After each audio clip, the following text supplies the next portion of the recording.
Bharatiya Janata party ने इलाहाबाद संसदीय seat पर मौजूदा सांसद डॉक्टर रीता बहुगुणा जोशी का टिकट काटकर उनकी जगह नीरज त्रिपाठी को उम्मीदवार बनाया है। हालांकि रीता जोशी ने टिकट का अनाउंसमेंट होते ही पार्टी नेतृत्व के फैसले को स्वीकार किया। खुद प्रत्याशी के घर गई, उनके सिर पर हाथ रखकर उन्होंने जीत का आशीर्वाद भी दिया और साथ ही ये भी भरोसा दिलाया कि वो पूरे वक्त जो है उनका चुनाव प्रचार भी करेंगी। बहुत बड़ा दिल दिखाया आपने।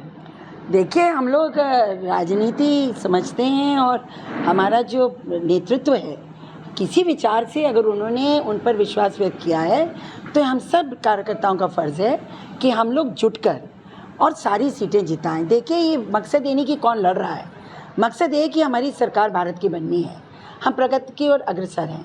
माननीय प्रधानमंत्री जी की गारंटी में आज जन जन विश्वास कर रहा है और भारत का राष्ट्रीय अंतर्राष्ट्रीय स्तर पर बहुत बड़ा मान बढ़ा है पिछले 10-15 सालों में। तो हमारा तो यह है कि उत्तर प्रदेश को 80 की 80 सीटें जीतकर हमें अपनी टैली को बढ़ाना है। प्रधानमंत्री ने लक्ष्य रखा है 370 भाजपा और 400 पार एनडीए। इसी लक्ष्य पे हम काम कर रहे हैं और केसीनाथ त्रिपाठी जी के परिवार को यह टिकट मिला है। देखिए, केसीनाथ त्रिपाठी जी के 50 साल से ज़्यादा राजनीति में, जनसेवा में उनका योगदान है। केवल एक बहुत बड़े वह शिक्षा अपने कानून विद नहीं थे, बल्कि वो एक बहुत बड़े समाज सेवी भी थे और भाजपा के बड़े कर्मठ कार्यकर्ता थे। उनका लड़का अच्छा वकील है और लड़ने आए हैं। तो मैं नीरज जी जीतेंगे, हम सब जुटेंगे और मैं तो चाहूँगी कि मुझसे भी ज़्यादा वोटों से वो जीत कर जाएं। तो आज उत्तर प्रदेश प्रगति की ओर अग्रसर है, भारत प्रगति की ओर अग्रसर है, हम विकसित राष्ट्र बनने जा रहे हैं। तो ये हर नागरिक का फ़र्ज़ है कि बढ़ चढ़ के मोदी जी को जिताएं। लेकिन जब आप रात के वक्त गई, नीरज जी के सिर पर हाथ रखकर आपने आशीर्वाद दिया, तो मन में कहीं कोई मलाल नहीं था? नहीं, देखिए, हम लोग राजनीति में व्यवसाय के लिए नहीं है, ये मेरा प्रोफेशन नहीं है। प्रोफेशन तो मेरा टीचिंग है। मैं यहाँ जनसेवा के लिए हूँ, तो जनसेवा के लिए आवश्यक नहीं है कि चुनाव लड़ना पड़े।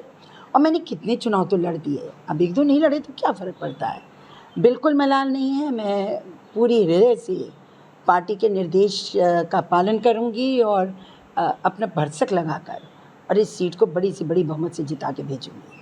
अच्छा, प्रत्याशी अभी फील्ड पर नहीं उतरे हैं, अभी नेताओं से मिल रहे हैं, पदाधिकारियों के घर घर जा रहे हैं और आप तो फील्ड पर उतर गई हैं, आपने प्रचार अभी से शुरू कर दिया है। जी बिल्कुल, हम भी महत्वपूर्ण लोगों से मिल रहे हैं। देखिए, क्षेत्र में ये नहीं जाना चाहिए किसी प्रकार का विचार कि रीता जी पूर्ण रूप से साथ नहीं हैं।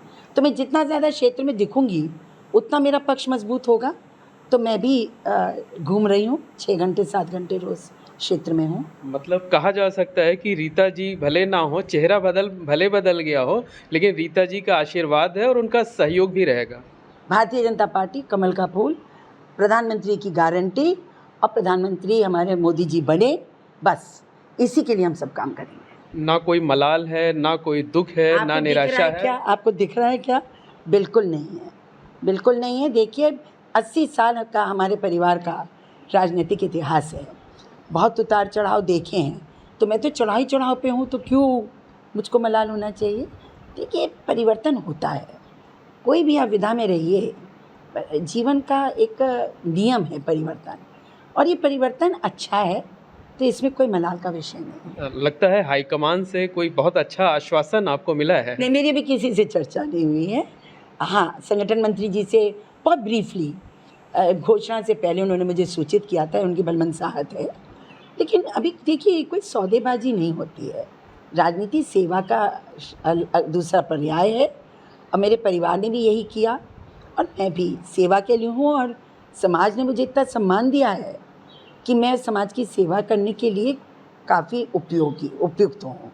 अच्छा, रीता जोशी देखा जाए तो उत्तर प्रदेश ही नहीं, देश की राजनीति में बड़ा नाम है। पूरे देश में लोग आपको जानते हैं। आपने दूसरी पार्टी में रहते हुए पूरे देश में काम भी किया हुआ है। उत्तर प्रदेश में आप अध्यक्ष भी रही हैं। तो अब आप खुद चुनाव नहीं लड़ रही हैं, तो इस लोकसभा चुनाव में आपकी भूमिका क्या होगी? मेरी भूमिका ये है कि पार्टी के लिए डट कर काम करना और नीरज जी को बड़ी से बड़ी बहुमत से जिता के भेजना। उधर प्रवीण पटेल जी के तो क्षेत्र में मैं रहती हूँ, तो फूलपुर और इलाहाबाद दोनों संसदीय क्षेत्र बड़ी बहुमत से जीत कर जाएं, क्योंकि देखिए, प्रयागराज राजनीतिक धरातल है और यहाँ का जो संदेश है वो पूरे उत्तर प्रदेश में, पूरे देश में जाता है। तो यहाँ से इतने प्रधानमंत्री हुए, मुख्यमंत्री हुए, इतने बड़े बड़े नेता हुए, तो इसकी हम गरिमा को गिरने थोड़ी देंगे।